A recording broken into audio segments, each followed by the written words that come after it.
هذا مدرسات.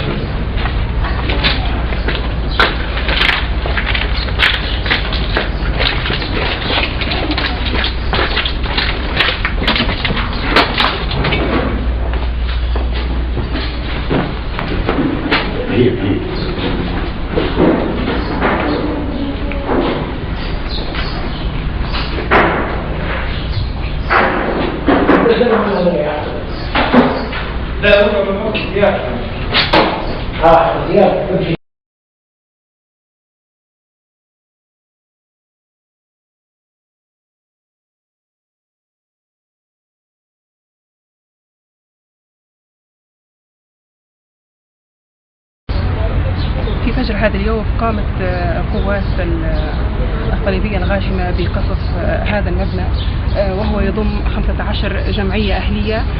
هذا المبنى هو محمي بموجب القانون العالمي للآثار، هو تابع اليونسف. فقامت القوات بقصف هذا المكان، وهو خاص كله جهات أهلية وجهات مدنية لا علاقة لها لا بالدولة، ولا علاقة لها لا بالسياسة، ولا جهة عسكرية ولا جهة حكومية. هي جهة مدنية صرفة وجمعيات أهلية خاصة بالطفولة. هذا المبنى تعرض إلى قصف وإلى دمار كبير، وأنا باعتباري ناشطة في الجمعيات الأهلية وناشطة خاصة في مجال الطفل ومجال المرأة، فيؤسفني جدا هذا الوضع المزري لهذا المبنى ولهذا المستوى الذي وصل إليه هؤلاء الظلمة وهؤلاء الغاشمين.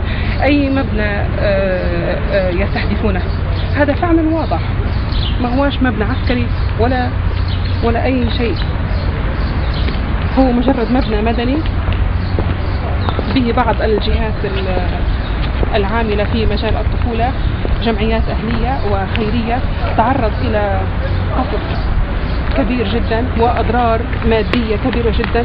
هذا المبنى محمي بموجب القانون الدولي للآثار، حتى احنا ما نقدروش نصينوا فيه ولا أي صيانة بسيطة.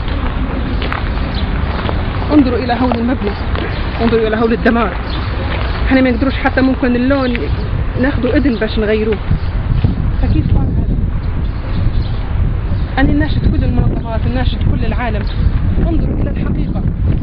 هذه هي الحقيقة، هذه هي حقيقة العدوان.